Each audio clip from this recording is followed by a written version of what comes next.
بسم اللہ الرحمن الرحیم الحمدللہ رب العالمین والصلاة والسلام علی اشرف الانبیاء والمرسلین وبعد اعوذ باللہ من الشیطان الرجیم بسم اللہ الرحمن الرحیم الذین ينفقون اموالهم فی سبیل اللہ ثم لا يتبعون ما انفقوا منا ولا اذى لهم اجرهم عند ربهم ولا خوف علیہم ولا هم يحزنون۔ سورہ بقرہ کی آیت نمبر 262، 63 اور 264، انشاءاللہ 3 آیتیں آج پڑھیں گے۔ پچھلے درس میں جو آیت مبارکہ ہم نے پڑھی اس کے اندر اللہ تعالیٰ نے ان لوگوں کی مثال بیان فرمائی جو اللہ کے راستے میں خرچ کرتے ہیں۔ وہ ایسے ہی ہے جیسے کوئی ایک دانہ بویا جائے اور پھر اس سے 7 بالیاں نکلیں اور ہر بالی پر پھر 100 دانے لگیں، تو اللہ نیک نیکی کو اگر اخلاص کے ساتھ ہو تو 700 مرتبہ بڑھا دے گا۔ اب کیا ہر خرچ کرنے والا یہ اجر پا لے گا؟ ہر خرچ کرنے والے کو یہ چیز ملے گی؟ اس کا جواب آج کی اس آیت مبارکہ میں ہے۔ اللہ جل جلالہ ارشاد فرماتے ہیں، اعوذ باللہ من الشیطان الرجیم الذین ينفقون اموالهم فی سبیل اللہ۔ پیچھے یہ جو اللہ کا وعدہ ہے کہ 700 گنا تک بڑھا دیتا ہے، کن کے لیے ہے؟ الذین ينفقون، یہ ان لوگوں کے لیے ہے جو خرچ کرتے ہیں اموالہم، اپنے مال۔ یہ پہلے بھی میں نے عرض کیا تھا، وہ مال جو انسان محنت کر کے حلال کا کمائے وہ اللہ کے ہاں مقبول ہوتا ہے، اس لیے اللہ نے کہا اموالہم۔ کسی کا لے کر مال کسی کو دے دینا یہ اللہ کے ہاں وہ اہمیت نہیں رکھتا۔ الذین ينفقون اموالہم، جو اپنے مال خرچ کرتے ہیں فی سبیل اللہ، اللہ کے راستے میں۔ پہلی شرط تو یہ ہے کہ مال فی سبیل اللہ دیا جائے۔ ثم لا يتبعون ما انفقوا منا ولا اذى، اور پھر نہیں وہ پیچھے لگاتے۔ ثم لا يتبعون، پھر وہ اس کے پیچھے نہیں لگاتے، یعنی خرچ کرنے کے فوراً بعد نہیں کرتے۔ منن، احسان، ولا اذى، اور نہ تکلیف، یعنی کسی پر خرچ کرنے کے بعد یہ 700 گنے تک بڑھا کر اجر دے کہ اللہ ان لوگوں کو، ایک تو وہ اللہ کے راستے میں خرچ کرتے ہیں، مقصد صرف اللہ تعالیٰ کی رضا ہوتا ہے، اور دوسرا وہ خرچ کرنے کے بعد جن پر خرچ کیا جاتا ہے ان کو احسان نہیں جتلاتے۔ ان کا مقصد یہ نہیں ہوتا کہ یہ ساری زندگی آپ میرے ممنون احسان رہیں، بلکہ وہ ان کا اس حوالے سے کوئی تذکرہ ہی نہیں کرتے۔ ولا اذى، اور نہ ہی کوئی تکلیف پہنچاتے ہیں۔ بعض کم ظرف اور لئیم قسم کے لوگ جو ہوتے ہیں، وہ پہلی بات تو وہ خرچ کسی دنیاوی مقصد کے لیے کرتے ہیں۔ اگر خرچ کرتے ہیں تو اس کے پیچھے کوئی نہ کوئی مقصد، اپنا دنیاوی فائدہ چھپا ہوتا ہے، اپنے لیے یا اولاد کے لیے یا کسی اور غرض کے لیے، یا اگر کرتے ہیں تو اس لیے کہ یہ بندہ میرے نیچے لا کر رہے گا، اس پر خرچ کرو تاکہ میں جب آؤں تو میری جوتی سیدھی کرے، جب جو ہے وہ میں پہنچوں تو میرے جو ہے وہ آگے پیچھے پھرتا ہو۔ تو ایسے لوگوں کو وہ اجر نہیں ملنے والا جس کا اللہ تعالیٰ نے پہلے وعدہ کیا ہے۔ یہ وہ لوگ ہیں جو اللہ کے راستے میں مال خرچ کرتے ہیں تو نہ کسی پر احسان جتلاتے ہیں اور نہ ہی اسے کوئی تکلیف دیتے ہیں۔ وہ تکلیف جسمانی بھی ہو سکتی ہے اور بات کی بھی ہو سکتی ہے، افکار کی بھی، یعنی کسی کو ایسی بات کہی جائے جس سے وہ رنجیدہ ہو جائے تو یہ بھی انسان کے اجر کو ضائع کر دیتی ہے۔ اب یہ لوگ جو خالص اس معیار پر پورے اترتے ہیں کہ ان کا مقصد سوائے اللہ کے کچھ نہیں ہوتا، لہم اجرہم عند ربہم، ایسے لوگوں کا اجر اللہ کے ہاں یقینی ہے۔ لہم اجرہم عند ربہم، ان کے رب کے ہاں ان کا اجر یقینی ہے۔ ولا خوف علیہم ولا ہم یحزنون، اور نہ ہی انہیں پھر کوئی خوف ہے اور نہ ہی وہ غمگین ہوں گے۔ بعض مفسرین نے اس سے مراد یہ لیا ہے کہ ان کو خوف نہیں ہے، یعنی جس بندے نے خالص اللہ کی رضا کے لیے معاملہ کیا ہے اور اس کا کوئی دنیاوی مقصد نہیں ہے، تو اس کو کس بات کا خوف ہے کہ یہ پیسہ چلا گیا تو میرا نقصان ہو جائے گا؟ کوئی خوف نہیں ہے۔ ولا ہم یحزنون، اور انہیں کوئی غم بھی نہیں ہے، یعنی وہ اللہ کے راستے میں خرچ کرنے کے بعد کسی قسم کا ملال دل میں نہیں آتا ہے کہ اگر میں نے دے دیا ہے تو اب یہ میرا مال ضائع ہو گیا، یا اس کی وجہ سے جو ہے وہ کوئی دوسرا فائدہ اٹھا لیا جو میں نے اٹھانا تھا۔ لا خوف علیہم ولا ہم یحزنون۔ اور بعض مفسرین نے یہ معنی کیا ہے، یہ اصل میں کنایہ ہے جنت کے لیے، یعنی ایسے لوگوں کا اجر اللہ کے ہاں مسلم ہے اور یہ یقینی جنتی ہیں، کیونکہ جنت میں انسان کو نہ خوف ہوگا نہ غم ہوگا، کسی بھی قسم کا وہاں پر کوئی ملال انسان کو نہیں ہوگا، خوشیاں خوشیاں انسان کا مقدر ہوں گی۔ تو لا خوف علیہم ولا ہم یحزنون۔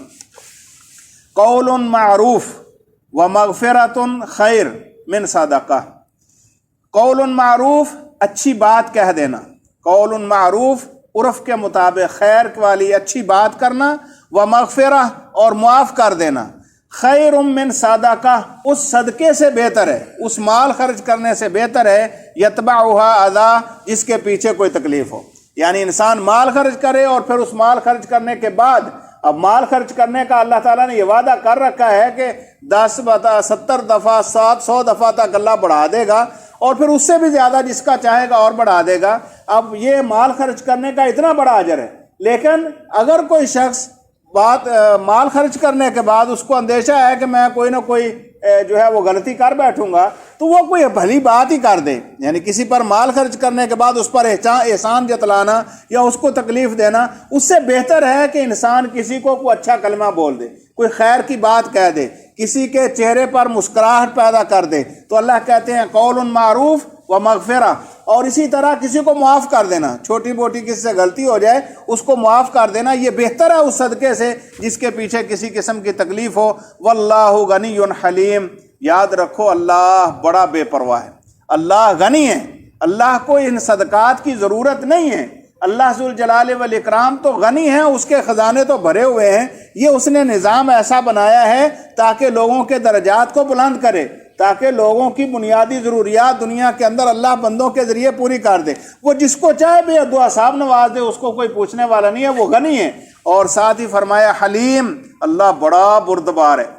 اللہ ذوالجلال والاکرام کی یہ صفت، اس لیے بعض مفسرین نے یہ ذکر کیا ہے کہ یہ جو مال اسباب تمہارے پاس ہیں یہ اس غنی کی عطا ہے، لہٰذا اس کے رستے میں خرچ کرتے ہوئے بخل سے کام نہیں لینا چاہیے، اس سے دنیاوی مقاصد اور فوائد نہیں رکھنے چاہیے۔ تمہارا دینے والا غنی ہے، تمہیں اور نواز دے گا، اور یہ یقینی بات ہے جو بندہ اللہ کی رضا کے لیے کرتا ہے، خرچ کرتا ہے، اللہ اس کو کبھی کمی نہیں آنے دیتا۔ اور ساتھ اللہ حلیم ہے، اللہ بردبار ہے۔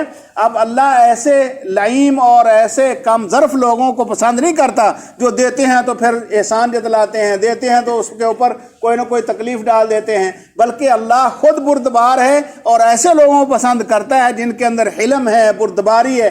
اگر جس کے ساتھ معاملہ خیر کا کیا اس نے کوئی برا بھی کر لیا تو چپ ہو گیا، کیونکہ میرا مقصد تو اللہ کی رضا تھا۔ اگر اللہ کی رضا ہے تو پھر اللہ کو یاد رکھو بڑا بردبار ہے۔ اگر تم کسی کے ساتھ معاملہ ایسے کرو گے تو اللہ بہت بڑا بردبار ہے، وہ تمہارے گناہوں سے صرف نظر کر دے گا، تمہاری کوتاہیوں کو اللہ ذوالجلال والاکرام ان سے صرف نظر فرمائے گا۔ ساتھ ہی اللہ نے فرمایا یا ایھا الذین آمنوا لا تبطلوا صدقاتکم بالمن والاذی، اے اہل ایمان، اے مومنو، لا تبطلوا صدقاتکم، اپنے صدقات کو باطل نہ کر لینا، اپنے صدقات کو ختم نہ کر لینا، ان کا بطلان نہ کر لینا۔ کس طرح؟ بالمن والاذی، احسان جتلا کر اور تکلیف دے کر۔ گویا کہ احسان جتلا کر یا تکلیف دے کر کتنا بھی کسی نے بڑا صدقہ کیا ہو، اللہ کے نزدیک وہ باطل ہے، اس کا کوئی فائدہ نہیں۔ پھر اللہ ذوالجلال والاکرام نے مثال دی۔ قرآن مجید کا یہ اسلوب ہم بار بار دیکھتے آ رہے ہیں، اللہ جل جلالہ بات کو ذہن میں بٹھانے کے لیے کئی حوالوں سے، مثالوں سے بات کو سمجھاتے ہیں۔ یہاں پر پہلے بات اللہ تعالیٰ نے جب کہا جو خرچ کرتا ہے تو اس کو بڑھانے کے لیے اللہ تعالیٰ نے دانے کی مثال دی، ایک جو ہے وہ 700 ہو گیا۔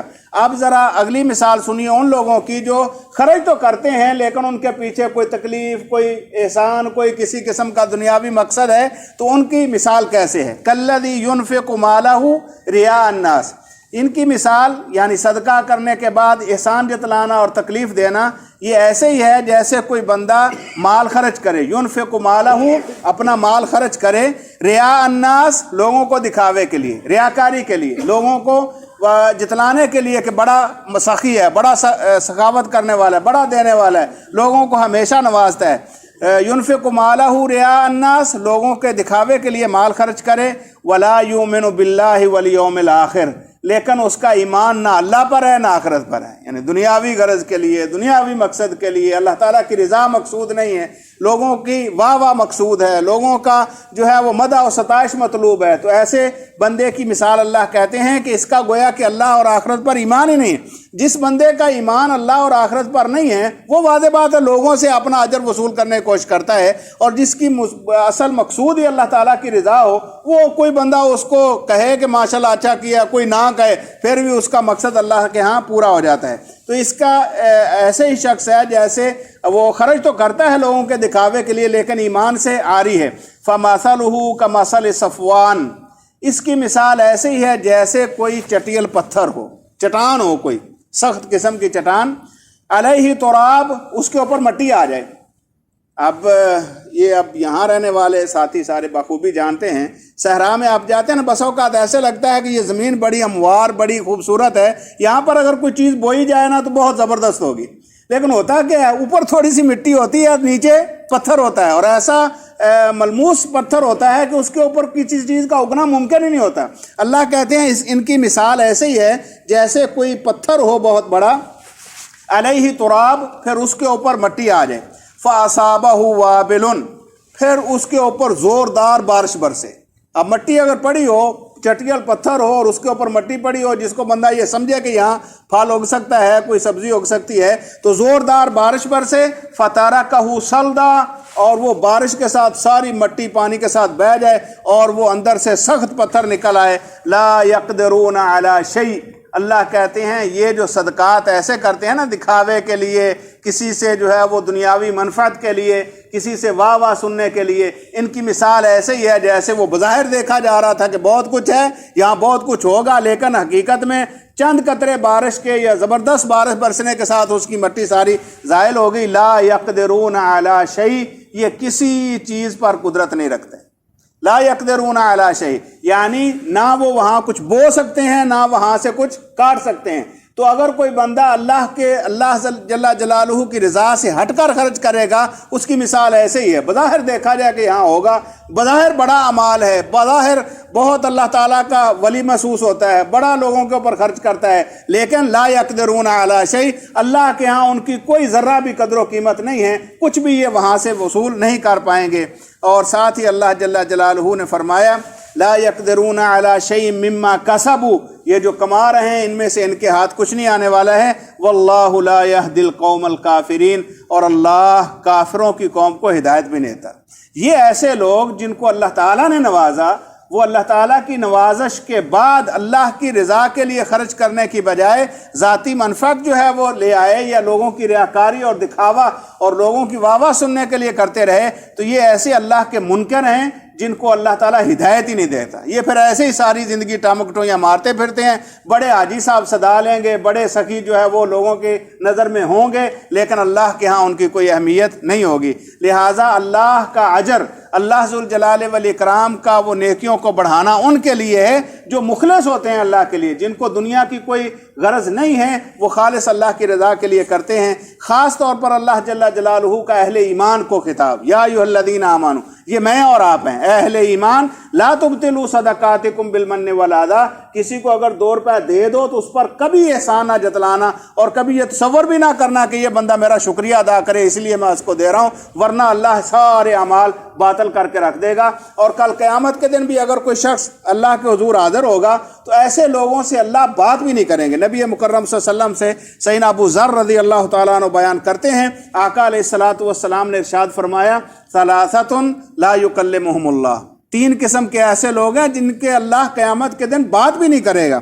لا یکلمہم اللہ یوم القیامہ، قیامت کے دن اللہ ان سے بات نہیں کرے گا، ولا ینظر الیہم، اللہ ان کی طرف نظر رحمت بھی نہیں فرمائیں گے، اللہ ان کو دیکھے گا بھی نہیں، اور ساتھ ہی ولا یزکیہم، اللہ ان کو پاک نہیں کرے گا، ولہم عذاب علیم، اور ان کے لیے دردناک قسم کا عذاب ہوگا۔ اب وہ 3 بندے ہیں کون؟ المنان بما اعطی، اگر کسی کو دیتا ہے تو پھر احسان جتلاتا ہے، اور دوسرا والمسبل ازارہ، بندہ تکبر کی وجہ سے اپنی چادر نیچے لٹکائے رکھتا ہے، بڑا متکبر بن کے چلتا ہے۔ المسبل ازارہ، اپنی چادر، اپنی شلوار، اپنی تہبند جو ہے وہ ٹخنوں سے نیچے لٹکاتا ہے۔ والمنفق صلعته بالحلف الکاذب، اور تیسرا وہ شخص ہے جو جھوٹی قسم اٹھا کر اپنا سامان بیچتا ہے، ان کے ساتھ اللہ بات بھی نہیں کرے گا۔ ان میں سے ایک وہ بھی ہے جو صدقہ کرتا ہے، لوگوں کے اوپر مال خرچ کرتا ہے لیکن بعد میں احسان جتلاتا ہے۔ نبی مکرم صلی اللہ علیہ وسلم سے اس حوالے سے اور کئی ایک روایات موجود ہیں جن کے اندر الفاظ کے اختلاف کے ساتھ معاملہ آتا ہے۔ ایک دوسری روایت میں ہے رسول اللہ صلی اللہ علیہ وسلم نے ارشاد فرمایا 3 بندوں کو اللہ قیامت کے دن دیکھے گا نہیں، ایک والدین کی نافرمان، دوسرا شراب پینے والا، اور تیسرا لوگوں کے اوپر صدقہ کر کے اس کا احسان جتلانے والا۔ اللہ سے دعا ہے اللہ ذوالجلال والاکرام اگر توفیق بخشے تو اللہ کے راستے میں انسان کھلے دل سے خرچ کرے، نہ تو دل میں کوئی کجی اور کمی آنی چاہیے، اور نہ ہی اللہ ذوالجلال والاکرام کی رحمت سے انسان مایوس ہو اور یہ سمجھے کہ میرا مال کم ہو جائے گا۔ جہاں ضرورت محسوس کرے وہاں خرچ کیا کریے، اور خرچ کرنا یہ دنیا کے اندر بھی انسان کے لیے فائدہ مند ہے، اور کل قیامت کے دن بھی اللہ اس کا اجر بہت بڑھا دے گا۔ لیکن نیتوں کی اصلاح بہت اہمیت کی عامل ہے۔ کسی بھی معاملے سے پہلے نیت انسان کی خالص ہونی چاہیے کہ یہ میرا عمل خالص اللہ کی رضا کے لیے ہے، نہ لوگوں سے مدح سرائی مطلوب ہے اور نہ ہی کسی سے کوئی اور ذاتی منفعت اور مقصد ہے۔ اللہ سے دعا ہے اللہ ذوالجلال والاکرام ہمیں حقیقی معنوں میں اہل ایمان بنا دے۔ اللہ اپنی رحمت کے ساتھ اپنے اموال کو اللہ کے راستے میں خرچ کرنے والا بنا دے، اور اللہ ذوالجلال والاکرام ایسے لوگوں سے محفوظ فرمائے جو اللہ جل جلالہ کے اموال اینٹ کر اوپر سانپ بن کر بیٹھ جاتے ہیں۔ وآخر دعوانا ان الحمد للہ رب العالمین۔